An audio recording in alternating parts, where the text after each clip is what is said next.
वाली ये 12 भावनाओं पर हम चर्चा कर रहे हैं। क्रमशः अनित्य आदि चर्चाओं पर भावनाओं पर चर्चा करने के बाद कल अंत में हमने लोक भावना पर चर्चा की थी।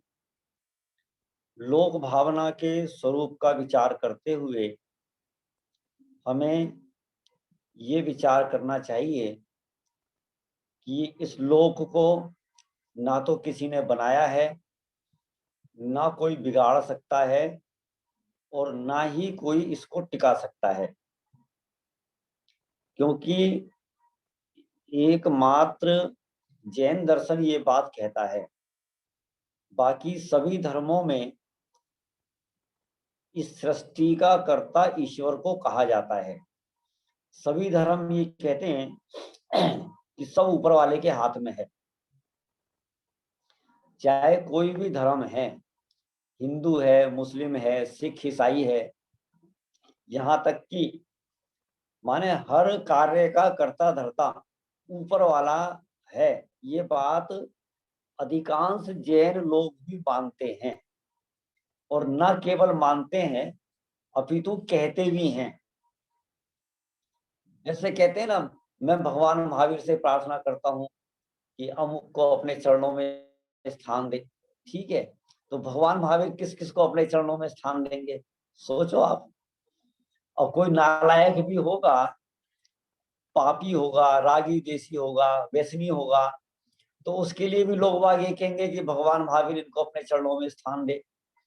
तो हमारे यहाँ तो ईश्वर जगत का कुछ भी करता धरता नहीं है। अच्छा, ऐसा भी नहीं है कि देखो जैनियों के भगवान तो वीतरागी होते हैं, इसलिए वो तो कुछ करते नहीं है, लेकिन अन्य जो भगवान होते हैं ना, वो सब कुछ कर सकते हैं। माने 90% जो जैन ऐसा मानते हैं और कहते हैं कि भाई, हम पूछते हैं साहब आप वहां क्यों जाते हैं, आप वैष्णो देवी क्यों जाते हैं, आप हनुमान जी को क्यों मानते हैं, आप शेरावाली को क्यों मानते हैं। वो कहते हैं कि भाई साहब देखो, हमारे भगवान तो वीतरागी हैं और वो तो कुछ दे नहीं सकते, उन्हें तो कोई राग है नहीं और उन्होंने तो सारा ये वैभव छोड़ा है। ठीक है, तो वो हमें कुछ नहीं दे सकते, लेकिन वो हमें सब कुछ दे सकते हैं। ठीक है ना, अन्य जो देवी देवता हैं वो हमें सब कुछ दे सकते हैं, तो उनका ऐसा मानना भ्रम है। और सच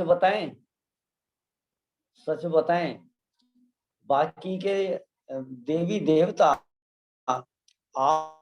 आपको कुछ दे तो नहीं सकते, लेकिन आपका बहुत कुछ ले लेते हैं। आपका सुख, आपका चैन, आपकी श्रद्धा, आपका मोक्ष मार्ग है ना, आपका सम्यक दर्शन लूट लिया समझो। और यदि अपन इस तरफ देखें तो हमारे वीतरागी भगवान ये सब कुछ देते हैं। माने मोक्ष सुख भी लेना हो तो यही मिलेगा, और संसार सुख चाहिए, स्वर्ग की संपदा भी यदि मिलेगी तो इन्हीं की शरण में जाने से मिलेगी। और यदि इस पर्याय में भी तेरे को बाहर की सुख सुविधाएं चाहिए तो भी इनकी शरण में जाने से ही मिलेगी। अब कोई कहे कि रुपया, पैसा, सोना, चांदी, क्या ये इनकी शरण में जाने से मिल सकता है, तो हम कहेंगे इन्हीं की शरण में जाने से मिलता है। क्यों? इसलिए कि ये सब सामग्री पुण्य के उदय से मिलती है, और पुण्य कहाँ बंधेगा, कि पुण्य इन्हीं की शरण में बंधेगा। ठीक है ना, इस संबंध में आप लोगों को मोक्ष मार्ग प्रकाशक पहला अध्याय अरहंतादि से प्रयोजन की सिद्धि, ये वाला प्रकरण अवश्य पढ़ना चाहिए, क्योंकि हम लोगों को ऐसे बहुत सारे प्रश्न हो सकते हैं कि हमारे भगवान कुछ देते हैं या नहीं देते हैं। ठीक है, कथनचित कुछ नहीं देते और कथनचित सब कुछ देते हैं। जो भक्त इन वीतरागी भगवानों के समीप निर्वांछक भाव से जाता है और इनकी भक्ति आदि करता है, उनको सारा सुख सारी सुविधाएं यहीं से मिलती हैं। ख्याल में है ना? तो ऐसी चर्चा करते हुए अब हम आगे बढ़ते हैं। कल अपन ने देखा था कि ये जो लोक है, षट द्रव्यमयी लोक है, या 14 राजू ऊंचा जो लोक है, इसमें जीव अनादि काल से अपने मोह राग द्वेष आदि भावों के कारण ही भ्रमता हुआ आ रहा है। बाकी इसके भ्रमण का कोई दूसरा कारण नहीं है। पेज नंबर 141 141 पे सबसे नीचे एक भावनाएं हैं मंगत राय जी की।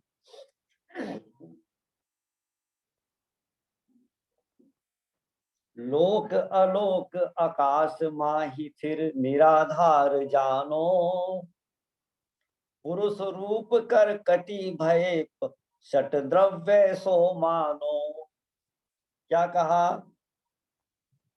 ये जो षट द्रव्यमय लोक है, लोक कहाँ है? कि अलोकाकाश माही, अलोकाकाश के बीचों बीच है। कैसा है? स्थिर है, माने स्थित है। निराधार जानो, निराधार माने जिसका कोई आधार नहीं है। जिसका कोई आधार नहीं होता तो वो अपने आधार होता है। ठीक है ना? तो इसको आप ये भी कह सकते हो कि अपने आधार है, और ये भी कह सकते हो आपकी निराधार है। पुरुष रूप कर कटी भय, क्या है? पुरुष रूप माने ये लोकाकाश पुरुषाकार है, और कर, कर माने हाथ, कटी, कटी माने कमर। यदि कोई व्यक्ति अपने हाथों को अपने कमर पर रखे तो ये लोक षट द्रव्यमयी पुरुषाकार कहलाता है। आपने देखा होगा ना, इसका कोई ना करता हरता अमिट अनादि है। इस 14 राजू उतंग नभ का, है ना, नभ माने होता है आकाश। ठीक है? आकाश तो नाम सुना है ना? सुना है आपने? आकाश तो नाम सुना होगा। बताओ, आकाश ऊपर होता है कि नीचे होता है? अमिता जी, अमिता जी, जो ऊपर दिखाई देता है वो आकाश है। और बहुत बढ़िया, बहुत ही बढ़िया। ठीक है? ये सारी दुनिया, ये जो ऊपर हमें दिखाई देता है ना आकाश, नीला नीला, इसको आकाश मानते हैं। ठीक है ना? ये आकाश नहीं है, ये तो पुद्गल द्रव्य है। ठीक है? तो आकाश माने क्या है? कि ये जो पूरा लोक अलोक है ना, इसका नाम आकाश द्रव्य है।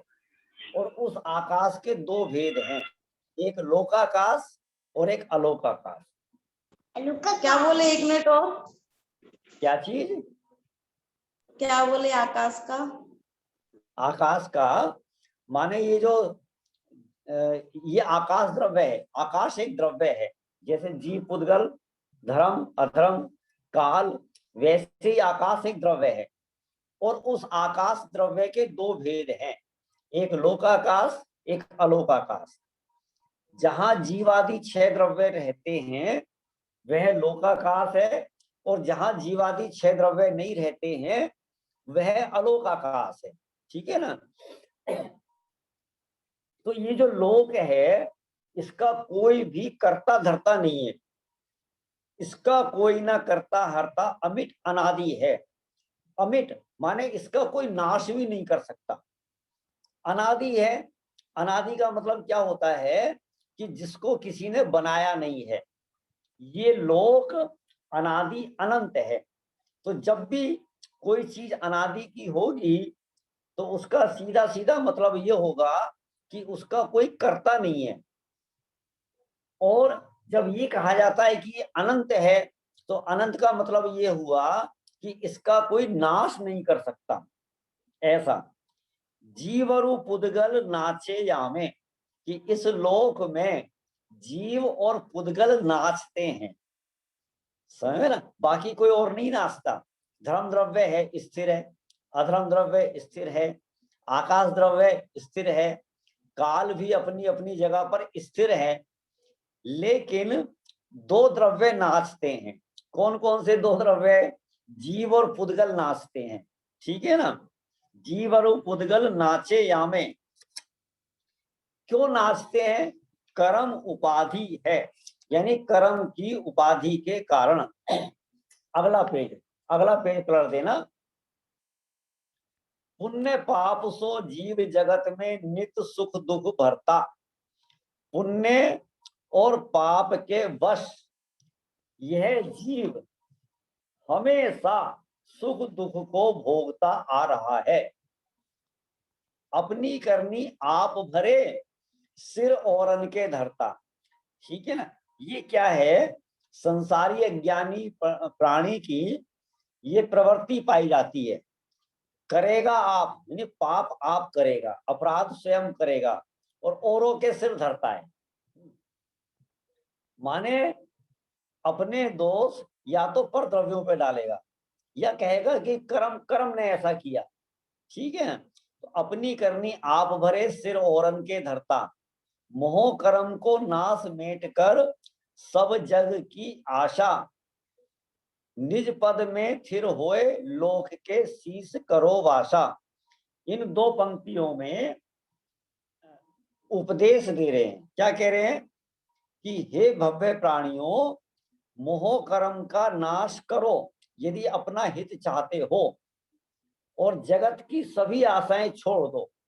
निज पद में थिर होए, लोक के शीश करो वासा। अपने स्वरूप में स्थिर होकर आप लोक के शिखर पर वास करो। जो एक बार लोक के शिखर पर वास करेगा, अब वो इस लोक में या चार गतियों में भ्रमण नहीं करेगा। ख्याल में है कि नहीं? ऐसा। पेज नंबर 143 है, अगला पेज है 143। सबसे नीचे का बहुत प्यारा छंद है। तेरो जन्म हुओ नहीं जहां, सबसे नीचे आपको दिखाई दे रही होंगी कि हे जीव, तेरो जन्म हुओ नहीं जहां, जहां तेरा जन्म नहीं हुआ हो। ऐसो खेतर नहीं कहा। खेतर माने खेत, खेत माने स्थान, माने ऐसा कहीं कोई स्थान नहीं है जहां तेरा जन्म नहीं हुआ।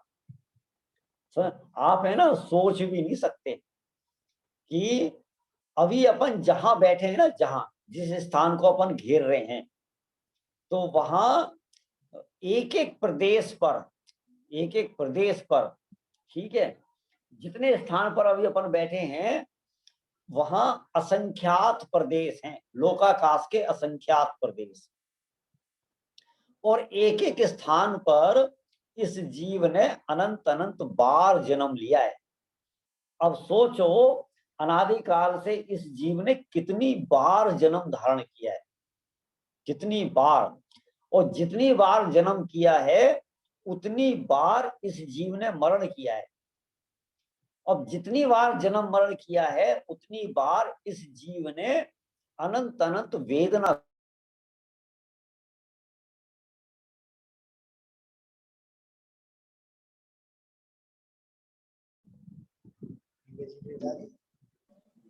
भाई साहब आवाज नहीं आ रही। ख्याल में? फिर ये कहते हैं, याही जन्म भूमि का रचो, कि अब इस जन्म में तू क्यों रचता है? जब तूने एक एक प्रदेश पर, लोकाकाश के एक एक प्रदेश पर अनंत अनंत बार तूने जन्म मरण किया है, तो अब तू इस वर्तमान जन्म भूमि पर क्या रचता है? क्यों इसका राग करता है?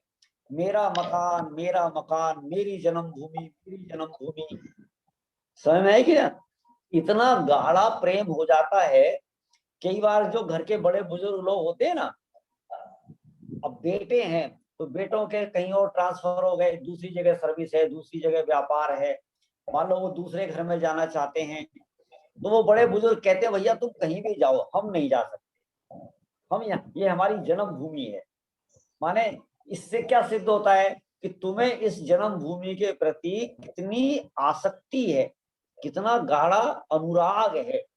माने तुम इसे नहीं छोड़ सकते, और जबकि तुम्हें एक ना एक दिन छोड़ना पड़ेगा। यहाँ कवि कह रहे हैं, या ही जन्म भूमि का रचो, क्यों रचते हो, चलो है कि नहीं, चलो निकसी। ठीक है, तो एक तो ये वो ये कह रहे हैं चलो अब तुम चलो यहाँ से। दूसरा अर्थ ये है, यदि तुम यहाँ से निकलना चाहते हो तो विधि से बचो। विधि माने कर्म, कि तुम 8 कर्मों से बचो। समझे कि है? अगला पेज देखो, अगला पेज, अगला पेज पलट दो, बस ये अंतिम छंद है। उसके बाद अपन बोधि दुर्लभ भावना पर चर्चा करेंगे। माने एक एक छंद बड़े मार्मिक हैं, और ये जो यहाँ पर इस किताब में अनेक अनेक आचार्यों के छंद निकाल कर रखे हैं, तो उससे अपनी चिंतन धारा को और ज्यादा बल मिलता है। देखो क्या कह रहे हैं, लोक माही तेरो कछु नहीं, कि इस जगत में तेरा कुछ भी नहीं है। समय है कि नहीं है? एक मकान तो हमारा दिल्ली में है, एक मकान अपन ने है ना बेंगलोर में बना रखा है। बताओ, ये सब अपनी भ्रांतियां हैं। ठीक है, एक बंगला है, एक फार्म हाउस है, एक हमारी फैक्ट्री है, एक दुकान है, एक कमरा हमने शिखर जी में ले रखा है, ये बैंक में हमारा इतना कैश पड़ा है, लोकर में इतनी ज्वेलरी पड़ी है। भैया इस लोक में तेरा कुछ भी नहीं है, एक परमाणु भी मेरा नहीं है जिसको हम अपना कह सकें। है कि नहीं? मैं जग में जिसको निज कहता मैं, वह छोड़ मुझे चल देता है। आज तक तेरा हुआ क्या, हुआ क्या? ठीक है ना, लोक माही तेरो कछु नहीं, तेरा कुछ भी नहीं है। लोक आन, तुम आन माने लोक अन्य है, लोक अलग है और तू अलग है। ऐसा लखाई माने ऐसा दिखाई देता है, प्रत्यक्ष ऐसा ही भाषित होता है। क्यों? क्योंकि वह सट द्रव्यन को सब धाम, वह सट द्रव्यों का धाम है, आवास है। और तू चिन्ह मूर्ति आत्म राम, कि तू चैतन्यमयी आत्मा राम है। समझ में है कि नहीं आया? इस प्रकार से लोक भावना में हमें, लोक भावना का चिंतन करते करते, आप है ना बोधि दुर्लभ भावना का पेज निकाल देना। तो इस प्रकार हम लोक भावना का चिंतन करते करते लोक से इस अपने शुद्धात्मा को भिन्न अनुभव करें, भिन्न माने। छत खुल गई। तो इसका नाम लोक भावना है। जैसे 7 तत्वों का अपन चिंतन करते हैं, 7 तत्वों का श्रद्धान करते हैं। तो अजीव तत्व का श्रद्धान कैसा करना, कि मैं अजीव तत्व से भिन्न हूं। आश्रव तत्व का श्रद्धान कैसे करना, कि ये आश्रव तत्व है और मैं आश्रव तत्व से भिन्न हूं। ठीक है ना? ऐसे ही लोक भावना में ये लोक का स्वरूप है, ये लोक का आकार है, और मैं सदा काल इस लोक से अत्यंत भिन्न हूं। ऐसा चिंतन, ऐसा श्रद्धान, इसका नाम लोक भावना है। बात ख्याल में आ गई? अब हमारी केवल 2 भावनाएं शेष बचती हैं, एक बोधि दुर्लभ भावना और एक धर्म भावना। बोधि दुर्लभ भावना माने क्या है? बोधि माने सम्यक ज्ञान, बोधि माने ज्ञान, ठीक है, और ज्ञान भी कौन सा? सम्यक ज्ञान। और इसको अपन है ना संयुक्त रूप से सम्यक दर्शन, सम्यक ज्ञान, सम्यक चारित्र भी कहते हैं। बोधि माने सम्यक दर्शन, सम्यक ज्ञान, सम्यक चारित्र। अब ये क्या है कि ये दुर्लभ है। ठीक है, इस जगत में सम्यक ज्ञान दुर्लभ है, बाकी सब चीज सुलभ है, सब सुलभ हैं।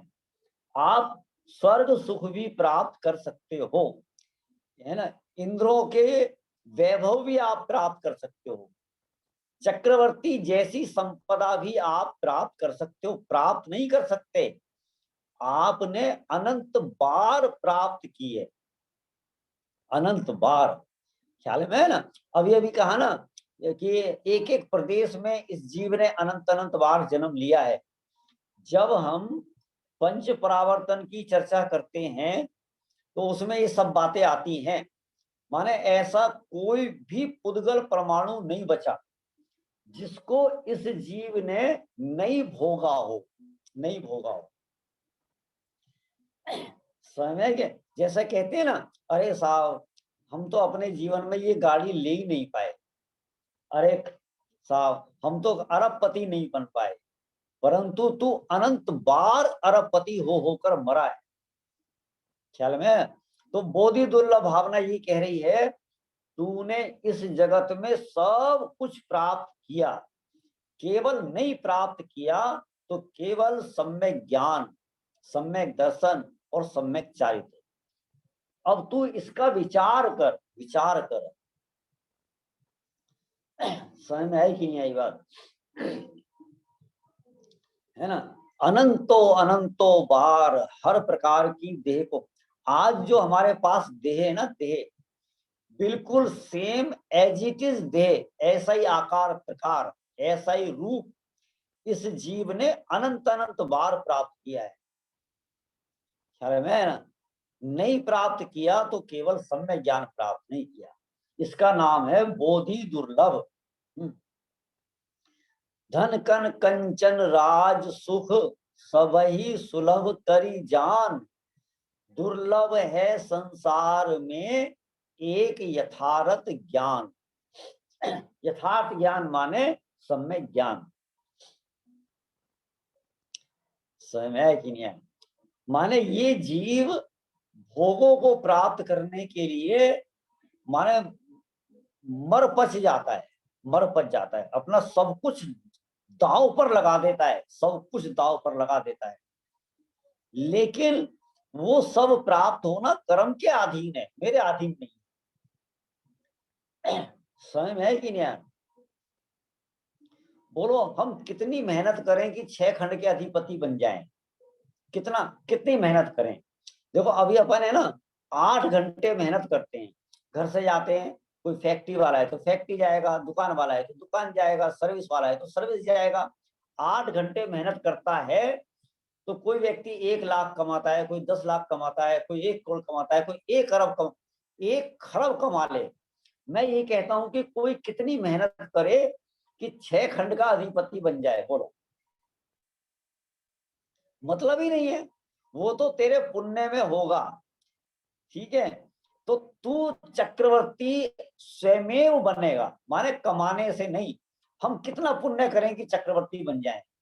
कि तू चक्रवर्ती के लोभ में पुण्य करेगा तो 3 काल में कभी चक्रवर्ती नहीं बनेगा। तो ये सब तो कर्म के अधीन है। ठीक है, उसके लिए अपन मर पच जाते हैं, फिर भी हमें प्राप्त नहीं होता। लेकिन यहां पर तो ये कहते हैं, समय सार में एक छंद है, अई कथमपि मृत्वा तत्व कौतूहली सन, कि तू मरकर भी एक बार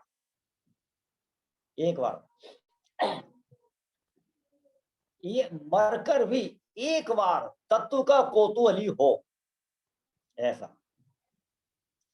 सोचो, इस देह के लिए अनंत बार जिए, तू एक बार इस आत्मा के लिए जी कर देख। अनंत बार तू देह के लिए जिया, अनंत बार मरा, एक बार यदि इस आत्मा के लिए जिएगा तो एक बार भी तेरा मरण नहीं होगा, ये गारंटी है। देह के लिए जिएगा तो मरेगा, और अपने लिए जिएगा तो कभी नहीं मरेगा, ऐसा है। समझ में है कि नहीं आई बात? अनिल भाई साहब, बेटा है कि नहीं बराबर में? नहीं। ये देखो आगे क्या कहते हैं, बोधि दुर्लभ भावना। इंद्रियों के भोग एवं भोगने की भावना है सुलभ सब दुर्लभ नहीं है इन सभी का पावना। पांच इंद्रियों के भोग, समझ गए? ये खान पान, ये पंखा, ये सोफा, ये डबल बेड, सब इंद्रियों के भोग हैं, ख्याल में है ना। और इनको भोगने की भावना, ठीक है। कई बार ऐसा होता है ना कि जब भावना है तो भोग नहीं है, और जब भोग है तो भावना नहीं है। ऐसा हो जाता है ना, अनेक बार हो जाता है। तो ये भोग और भोगने की भावना सुलभ है, दुर्लभ नहीं है, इनका पाना भी दुर्लभ नहीं है महादुर्लभ आत्मा को जानना पहचानना, है महादुर्लभ आत्मा की साधना आराधना। यदि दुर्लभ है तो आत्मा को जानना पहचानना और उसकी साधना करना। समझ में आई कि नहीं आई बात? नर देह उत्तम देश पूर्ण आयुष आजीविका दुर्वासना की मंदता परिवार की अनुकूलता सत्सज्जनों की संगति सद्धर्म की आराधना है उत्तरोत्तर महादुर्लभ आत्मा की साधना। क्या कह रहे हैं? नर देह माने मनुष्य पर्याय, उत्तम देश, मान लो मनुष्य पर्याय मिली और अमेरिका में जन्म हो गया, अफ्रीका में जन्म हो गया, पाकिस्तान में जन्म होगा, तो क्या लाभ हुआ? उत्तम देह तो नहीं मिली, लेकिन उत्तम देश नहीं मिला। तो उत्तम देह के बाद उत्तम देश का मिलना और ज्यादा दुर्लभ है। चलो अब उत्तम देश भी मिल गया, है ना, मनुष्य पर्याय भी मिल गई, और अपना उत्तम देश भारत है ना, भारत ये अपना उत्तम देश है, और उत्तम देश भी मिल गया, लेकिन लंबी आयु नहीं मिली। तो क्या हुआ? गर्भ में ही आयु पूरी हो गई, 1 वर्ष में आयु पूरी हो गई, 5 वर्ष में आयु पूरी हो गई, 8 वर्ष में आयु पूरी हो गई। तो आयु का मिलना भी उससे ज्यादा दुर्लभ है। फिर उसके बाद शुभ आजीविका, दुर्वासना की मंदता माने अशुभ भावों की मंदता, ठीक है, भोग परिणाम की मंदता, परिवार की अनुकूलता, फिर उसके बाद सत सज्जनों की संगति, उसके बाद सद्धर्म की आराधना, ये उत्तरोत्तर महादुर्लभ आत्मा की साधना। ये मानुष पर्याय सुकुल सुनी वो जिनवाणी यही विधि गए ना मिले जो उदधि समानी। ख्याल में है कि नहीं है? आप सोचो कि एक बार तो आज अपन कहाँ खड़े हो गए। सम्यक दर्शन के लिए मान लो 100 चीज चाहिए, 100, तो 100 में से 99 चीज आज हमारे को मिल चुकी है, 99। और यदि आज भी अपन सम्यक दर्शन नहीं ले पाए ना, तो वापस 99 के पीछे चले जाएंगे। सोचना आप, सम्यक दर्शन के लिए क्या चाहिए? त्रस पर्याय के बिना सम्यक दर्शन हो सकता है? नहीं। त्रस पर्याय मिल गई कि नहीं मिल गई?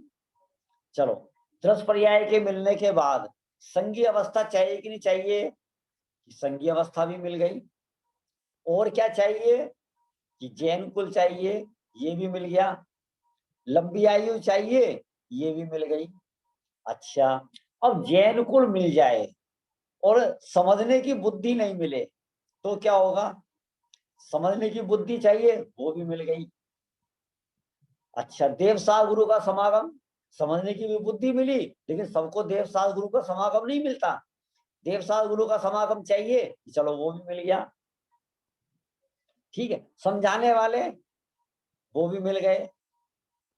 समझ में है कि नहीं है? कसाई की मंदता वो भी हो गई। क्योंकि हमें जिनवाणी सुनने का भाव आ रहा है, और जिसको जिनवाणी सुनने का भाव आता है वो कसाई की मनता से आता है। ये भी मिल गया। अब बताओ अब क्या चाहिए। शोषम लब्धि मिल गई, विशुद्धि लब्धि मिल गई, देशना लब्धि मिल गई। समझे? 5-5 लब्धियों में से 3-3 तो लब्धि मिल गई। अब बताओ समझ है कि नहीं? माने हम कहाँ खड़े हैं? अनंतानंत जीव राशियों को यहां तक आने में अभी अनंत काल लगेगा, अनंत काल। और आज अपन यहाँ पर खड़े हैं। फिर भी भेद ज्ञान के बल से यदि अपन अपने भव का भाव नहीं कर पाए तो कब कर पाएंगे? समय की नहीं है, ऐसा है। आगे देखो, जब मैं स्वयं ही गेह हूँ, जब मैं स्वयं ही ज्ञान हूँ, जब मैं स्वयं ही ध्येय हूँ, जब मैं स्वयं ही ध्यान हूँ, जब मैं स्वयं आराध्य हूँ, जब मैं स्वयं आराधना, मैं स्वयं ही साध्य हूँ, जब मैं स्वयं ही साधना। सचमुच में ज्ञेय और ज्ञान, ज्ञायक, ध्येय, ध्यान और ध्याता, ये सब मैं ही हूं। अभी थोड़े दिन पहले भी बताया था ना, ठीक है ना, कि जो जानता है वो मैं हूं, जिसको जानता है वो मैं हूं, और जिससे जानता है वो भी मैं हूं। समझ में आई कि नहीं आई बात? ऐसा जब जान अगला, जब जान ना पहचान ना निज साधना आराधना, है बोधि है तो सुलभ ही है बोधि की आराधना। निज तत्व को पहचानना ही भावना का सार है, ध्रुव धाम की आराधना आराधना का सार है। ठीक है, इसमें कोई खास समझने वाली बात नहीं है, चर्चा पहले हो चुकी है। पेज नंबर आप निकाल लो 151। अब यहां से हम बोधि दुर्लभ भावना की थोड़ी सी चर्चा करते हैं, है ना? पेज नंबर 151 निकल गया ना? 151 पेज, 151 पेज।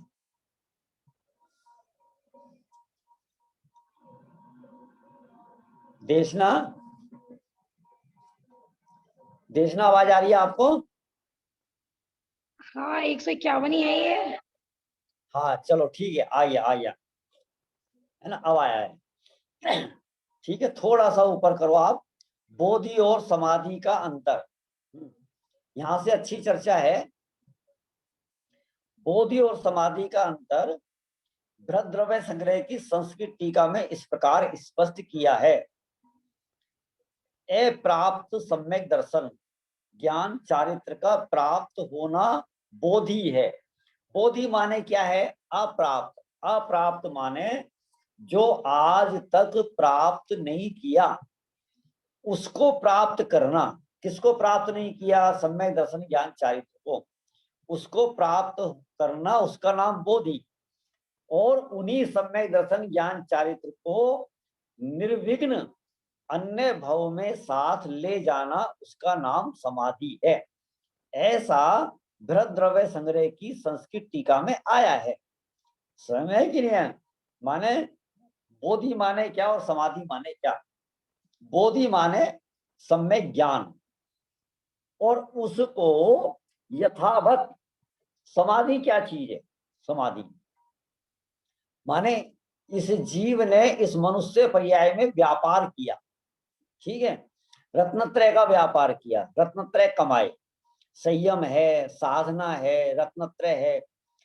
अब उसको सावधानी पूर्वक, संभाल पूर्वक, है ना, अगली पर्याय में ले जाना, उसका नाम समाधि है। समझ में आई कि नहीं आई बात? ऐसा नीचे आचार्य कुंद कुंद की एक गाथा है, उपजति सन्नानम, सबसे नीचे वाली गाथा है। क्या कह रहे हैं? जिस उपाय से सम्यक ज्ञान की उत्पत्ति हो उस उपाय का अत्यंत चिंतन अर्थात बार बार चिंतन मनन ही बोधि दुर्लभ भावना है। क्या गजब की बात है, देखो बार बार ऐसा चिंतन करना, कैसा चिंतन करना कि सम्यक ज्ञान की उत्पत्ति कैसे हो, इसका नाम बोधि दुर्लभ भावना है। हम विषय कषायों के भावना का चिंतन तो 24 घंटे करते हैं। हमारा धन कैसे सुरक्षित हो, ये देह ना छूटे, इसका तो चिंतन बहुत करते हैं, लेकिन सम्यक ज्ञान की प्राप्ति कैसे हो इसका चिंतन अपन नहीं करते, प्रयास भी नहीं करते। तो इसका प्रयास करने का नाम बोधि दुर्लभ भावना है। अगला पेज देखो आप, अंतिम ग्रीवक लोक की हद, 6 ढाला की ये पंक्ति है। अंतिम ग्रीवक लोक की हद पायो अनंत वीर्या पद। अंतिम ग्रीवक लोकीय माने अंतिम ग्रीवक तक, ऊपर 16 स्वर्ग होते हैं, 16 स्वर्गों के ऊपर 9 ग्रीवक होते हैं, 9 ग्रीवकों के ऊपर 9 अनुदिश और 9 अनुदिश के ऊपर 5 अनुत्तर विमान। इस जीव ने अनंत बार 9वें ग्रीवक की हद को माने अंतिम सीमा को प्राप्त किया है। कितनी बार? पायो अनंत वीर्या पद माने अनंत बार, समय भी है, पर सम्यक ज्ञान ने लाधो, सम्यक ज्ञान को प्राप्त नहीं किया। दुर्लभ निज में मुनि साधो, कि ऐसे दुर्लभ सम्यक ज्ञान को मुनिराज साधते हैं, अपनी शुद्धात्मा में इसकी साधना करते हैं। मतलब क्या है कि जब जिस चीज को पाने के लिए दिगंबर मुनिराज हमारे बड़े भाई साधते हैं, तो तुम क्यों नहीं साधते हो, ऐसा। ठीक है, फिर धनकन कंचन राज सुख, ये तो आपकी परिचित पंक्तियां हैं, ठीक है ना। और अगला देखो आप, सब व्यवहार क्रिया को ज्ञान भयो अनंती बार प्रधान, निपट कठिन अपनी पहचान ताको पावत हो कल्याण। कि इस जीव को व्यवहारिक क्रियाओं का ज्ञान तो अनंत बार हुआ। व्यवहारिक क्रियाओं का ज्ञान माने बच्चों को कैसे पालना चाहिए, इसका ज्ञान कभी कहीं किया क्या? फैक्ट्री कैसे चलानी चाहिए, अपने शरीर को कैसे पुष्ट करना चाहिए, बोलो, ये सब व्यवहारिक ज्ञान है।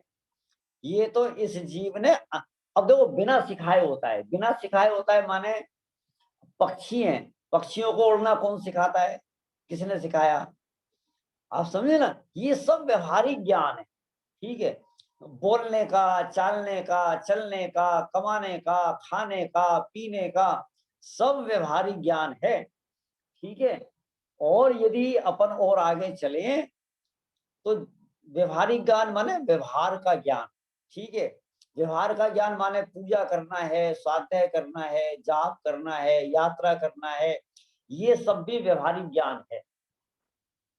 तो ये भी इसने अनंत बार प्राप्त किया। निपट कठिन अपनी पहचान, कि अपने को पहचानना ही निपट माने बहुत कठिन है। ताको पावत हो कल्याण, यदि ये जीव अपने को जाने तो इस जीव का कल्याण हो, तो ये जीव सुखी हो। ख्याल में है कि नहीं है? ऐसा। अगले पेज पे देखो आप, मंगत राय जी कृत 12 भावनाएं, ये भी बहुत अच्छी हैं। दुर्लभ है निगोद से थावर अरुत्रस गति पाना, इन्होंने भी अपनी 12 भावनाओं में उत्तरोत्तर इस संसार में जो चीज दुर्लभ है उनको गिनाया है। पेज नंबर 153 पेज पे, अगला पेज। ठीक है, दुर्लभ है निगोद से थावर, निगोद माने एक इंद्रिय से, है ना, थावर पृथ्वी का जल अग्नि वायु वनस्पति में आना, फिर उससे भी ज्यादा दुर्लभ है त्रस गति को पाना। इस पंक्ति का अर्थ 6 ढाला में है ना, दुर्लभ लही चिंतामणि, दुर्लभ लही जो चिंतामणि, त्यों पर्याय लही त्रस्तणी। सोचो आप, स्वयंभू रमण समुद्र में एक बार यदि चिंतामणि रत्न को फेंक दिया जाए तो उसको प्राप्त करना इतना कठिन है, इतना कठिन है। तो सोचो, उतना ही कठिन एक इंद्रिय से दो इंद्रिय को पाना। दो इंद्रिय माने त्रस, एक इंद्रिय से दो इंद्रियों को पाना। मैं तो कहता हूं आपके नजदीक में कोई नदी है, उसमें आप अपनी एक अंगूठी फेंक दो, तो अब उसको पाना कितना कठिन होगा। नदी में अंगूठी फेंको और उसके बाद ढूंढो एक छोटी सी नदी में। और फिर ये जो बंबई के पास है ना समुद्र है ना, ये तो सही मायने में छोटी छोटी नालियां हैं, आप नक्शे में देखो तो। ठीक है, वो जो 14 नदियां हैं जम्बू द्वीप में, आप उनका विस्तार देखो, वो नदियां कैसी हैं, तब आपको पता चलेगा। उनके सामने तो ये समुद्र कुछ भी नहीं है। ठीक है, फिर 14 नदियों के बाद जो पहला लवण समुद्र है, तो ऐसे करते करते करते अंतिम जो स्वयंभू रमण समुद्र है, उसमें चिंतामणि रत्न को फेंक कर प्राप्त करना बहुत सरल है, बहुत सरल है। लेकिन एक इंद्रिय से दो इंद्रिय को पाना उससे कठिन है। समझ आ रही कि नहीं आ रही बात? दुर्लभ है निरोध से थावर, अरु त्रस गति को पाना। नर काया को सुरपति तरसे, सो दुर्लभ प्राणी। इस मनुष्य पर्याय को तो सुरपति माने देवों के देव भी तरसते हैं। ये ख्याल में, माने ये मनुष्य पर्याय इतनी दुर्लभ है, इतनी दुर्लभ है। क्या करें, कहते हैं ना दूर के ढोल सुहावने लगते हैं। मनुष्य लोग देव पर्याय को तरस रहे हैं और देवता लोग मनुष्य पर्याय को तरसते हैं। वो तो ये कहते हैं कि हे प्रभु, एक बार तुम मेरे से स्वर्ग का सारा वैभव ले लो, परंतु एक पल के लिए मुझे मनुष्य पर्याय दे। ठीक है, क्यों? क्योंकि वो संयम धारण नहीं कर सकते, चौथे गुण स्थान से पांचवें गुण स्थान में नहीं जा सकते। उन्हें लगता है कि हो ये जन्म मरण करते करते थकान हो गई, अब एक बार मुझे मनुष्य पर्याय मिल जाए, मैं संयम धारण करके, मुनि व्रत धारण करके, केवल ज्ञान को प्राप्त करके अपने जन्म जन्म के भवों का अभाव करूंगा। ऐसी भावना भाते हैं वो। ठीक है, तो यहाँ कह रहे सुरपति तरसे, किसको तरसे? नर काया को, इस मनुष्य पर्याय को, मनुष्य देह को। उत्तम देश सुसंगति दुर्लभ, फिर श्रावक कुल पाना। दुर्लभ सम्यक, दुर्लभ संयम, पंचम गुण थाना। ठीक है, उत्तरोत्तर माने संयम प्राप्त करना दुर्लभ है, पांचवा गुण स्थान दुर्लभ है, उससे भी ज्यादा दुर्लभ दीक्षा धरना, दीक्षा लेना। दुर्लभ मुनिवर को व्रत पालन, उत्तरोत्तर दुर्लभ मुनि धर्म का, व्रतों का पालन करना। शुद्ध भाव करना, शुद्धोपयोग करना और दुर्लभ है। दुर्लभ ते दुर्लभ है चेतन बोधि ज्ञान पावे। दुर्लभ से दुर्लभ यदि कोई चीज है तो सम्यक ज्ञान को पाना। पाकर केवल ज्ञान नहीं फिर इस भव में आवे, केवल ज्ञान को प्राप्त करके दोबारा इस भव में नहीं आवे, ये महाकठिन है। कि साहब आप तो हमें बहुत डरा रहे हो, सम्यक ज्ञान प्राप्त करना बहुत कठिन है ना, सम्यक दर्शन प्राप्त करना बड़ा कठिन है। कभी तो तुम कहते हो कि सम्यक दर्शन प्राप्त करना बड़ा सरल है, बड़ा सरल है, चिड़िया भी कर सकती है, कबूतर भी कर सकता है, गधा भी कर सकता है, और आज आप हमें डरा रहे हो कि ये तो बड़ा दुर्लभ है। ये हम डरा नहीं रहे हैं, हम ये कह रहे हैं दुर्लभ इसलिए है कि आज तक इस जीव ने किया नहीं, बस इतना सा दुर्लभ है। समझ में है कि नहीं आया? करत करत अभ्यास के जड़मती हो तो सुजान। ठीक है, क्या होगा कि अभी हमने इसका अभ्यास नहीं किया।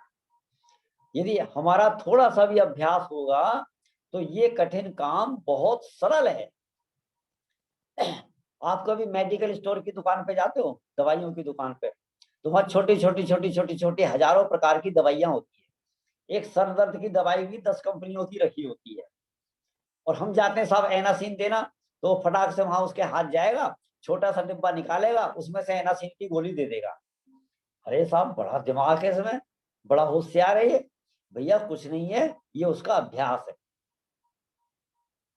समझ में ना, आज तक हमने इस शुद्धात्मा का अभ्यास नहीं किया, इसलिए हमें कठिन लगता है। ठीक है, लेकिन यदि ये जीव 6 महीना अभ्यास करे, ये समझ लो भावलिंगी संतों ने गारंटी ली है, कोई हल्के फुल्के लोगों ने गारंटी नहीं ली है। हम कहते हैं ना आप चिंता नहीं करो, बस आप ये ले कर लो और आपके गारंटी से ऐसा होगा। तो ऐसी आचार्य भगवान ने गारंटी ली है, कितने समय की? 6 महीने, 6 महीने की गारंटी ली है। भैया जगवासी तू उदासी होकर 6 महीना बात मेरी मान ले, ऐसा समय सार नाटक में कहा है। समय सार में आचार्य कुन देव कहते हैं। ठीक है, तो ऐसे एक पूज्यपाद स्वामी ने इस बोधि की दुर्लभता बहुत अच्छी बताई है। इसी के नीचे आप देखो, एक निरोध शरीर में सिद्धों से अनंत गुणे जीव हैं।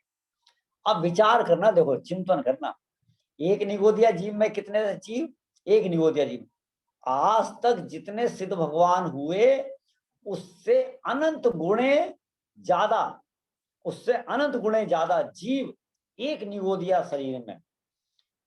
और इस प्रकार स्थावर जीवों से ये समस्त लोक भरा हुआ है। ठीक है, तो पूरे लोक में कितने जीव हो गए? अनंत। और एक एक जीव के आश्रय से कितने जीव? अनंत अनंत जीव। जिस प्रकार बालू के समुद्र में गिरी हुई वज्र सिक्का की कणिका का मिलना दुर्लभ है, उसी प्रकार स्थावर जीवों से भरे हुए इस भव सागर में 10 पर्याय का मिलना अत्यंत दुर्लभ है। आकाश के एक एक प्रदेश पर अनंत अनंत जीव राशि है। अनादि काल पहले, दूसरे हिसाब से बताता हूं मैं, आप दूसरे हिसाब से, आप है ना कहीं भी अपने सिर के बाल को सीधा करके टेक दो, माने उसका जो कोना है ना, उसका सिरा आप कहीं भी टेक दो, ऐसे सुई को टेक देते ना, तो ऐसे आप है ना एक सिर, बाल का सिरा ऐसे नीचे टेक दो, उसके नीचे इतने जीव हैं कि उतने जीव कभी 3 काल में मोक्ष नहीं जाएंगे। सोचो आप, एक बाल की नोक के नीचे इतनी जीव राशि है कि वो 3 काल में कभी मोक्ष नहीं जाएगी। माने उतने जीव ना तो आज तक मोक्ष गए, ना कभी इतने जीव मोक्ष जाएंगे। बस अब आप सोच लो, तो पूरे लोकाकाश में कितने जीव मोक्ष जाएंगे, सोच के देखो आप। तो इतनी जीव राशि है। ठीक है, तो वहां से 2 इंद्रिय पर्याय को प्राप्त करना सोचो आप कितना दुर्लभ है, यहां ये कहा जा रहा है। आगे देखो, 10 पर्याय में विकल्पों की बहुलता है। अब 10 पर्याय में भी 2 इंद्रिय, 3 इंद्रिय, 4 इंद्रिय जीव बहुत हैं, बहुत हैं। जिस प्रकार गुणों के समूह में कृतज्ञता का मिलना अति दुर्लभ है, उसी प्रकार 10 पर्याय में पंचेंद्रिय पर्याय का प्राप्त करना अति कठिन है।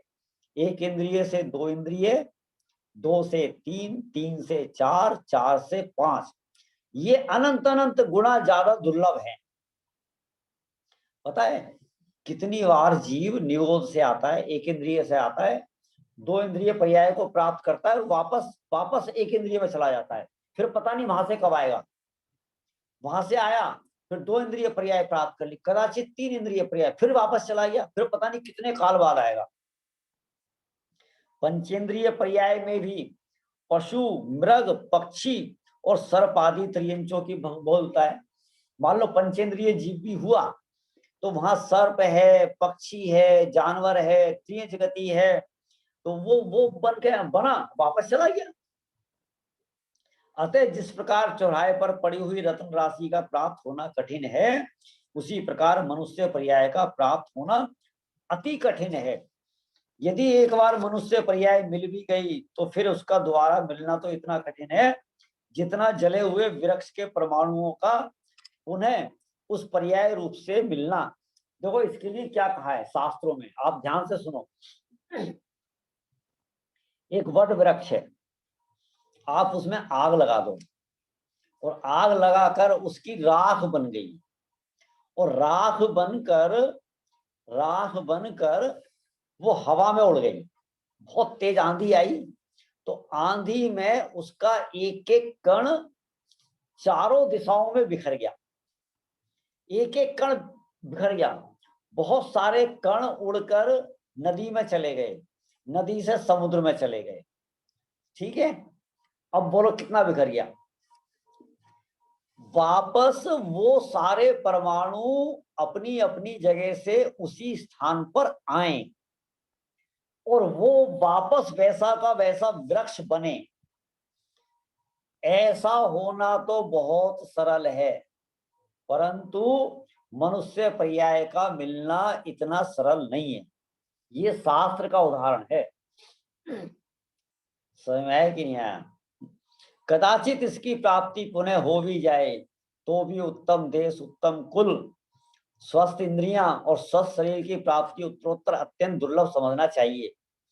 इन सब के मिल जाने पर भी यदि सच्चे धर्म की प्राप्ति नहीं हुई तो जिस प्रकार दृष्टि के बिना मुख व्यर्थ है, आंख के बिना चेहरा व्यर्थ है, उसी प्रकार सद्धर्म बिना मनुष्य जन्म का प्राप्त होना व्यर्थ है। सच्चे धर्म के बिना मनुष्य जन्म को प्राप्त करना उतना ही व्यर्थ है। इस प्रकार अति कठिनता से प्राप्त धर्म को पाकर भी विषय सुख में रंजायमान होना भस्म के लिए चंदन को जला देने के समान निष्फल है। माने तूने उत्तम कुल, उत्तम देश, जिनवाणी, सत्समागम, साधर्मी, इनका समागम पाया और इनको कौन सी इंद्रिय जीव है? क्या मेघोदिया जीव कौन सी इंद्रिय जीव है? एक इंद्रिय, एक इंद्रिय। ठीक है, देखो आगे।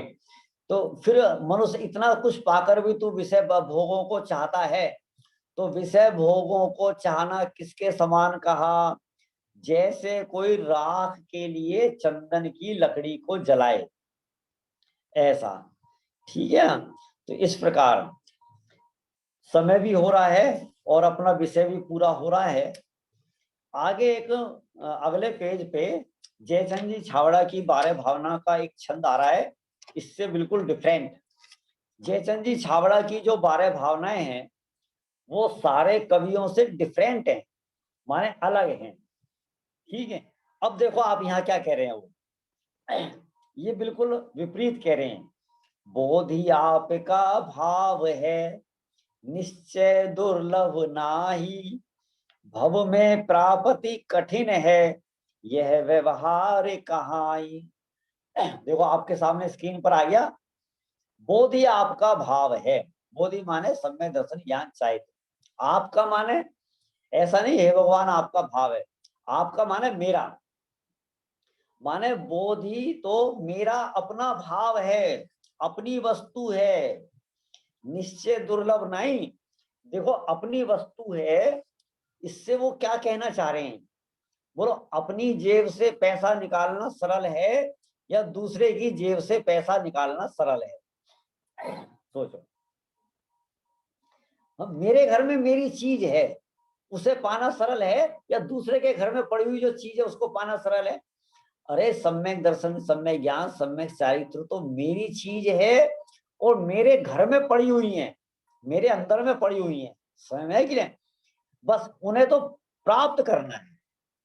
बोधि आपका भाव है, निश्चय दुर्लभ नाही, निश्चय से दुर्लभ नहीं है। भव में प्राप्ति कठिन है, माने इस संसार में उसको प्राप्त करना कठिन है। यह व्यवहार कहाई, माने ऐसा व्यवहार में कहा जाता है, व्यवहार से कहा जाता है ऐसा। अब इस छंद को पढ़ के आपका जैसे अभी तक अपन कह रहे बड़ा कठिन है, बड़ा कठिन है, बड़ा कठिन है, तो आपको भय लग रहा होगा। माने इस छंद को पढ़ के आपको एकदम यानी टेंशन फ्री हो गए होंगे आप, और हो जाओ, टेंशन फ्री हो जाओ, घबराना नहीं। अरे साहब कठिन है, कठिन है, कठिन है, हम तो वैसी टेंशन में आ गए, कठिन है। लेकिन यहाँ पर जयचंद जी छावड़ा कह रहे हैं भैया कठिन नहीं है, क्योंकि ये मेरी वस्तु है। समझ में ना? इसी प्रकार का भाव भगवती दास जी ने भी व्यक्त किया, सेम ऐसा ही भाव। क्या कहा? दुर्लभ पर द्रव्यनी को भाव, सो तो ही दुर्लभ है सुनी राव। जो है तेरो ज्ञान अनंत, सो नहीं दुर्लभ सुनो महंत। कि हे महंत पुरुष सुनो। क्या सुनो? पर पदार्थों की प्रवृत्ति अपने अधीन न होने से पर द्रव्यों के भाव ही वस्तुतः दुर्लभ हैं। देखो जितने भी पर पदार्थ हैं वे पर पदार्थ दुर्लभ हैं। क्यों दुर्लभ हैं?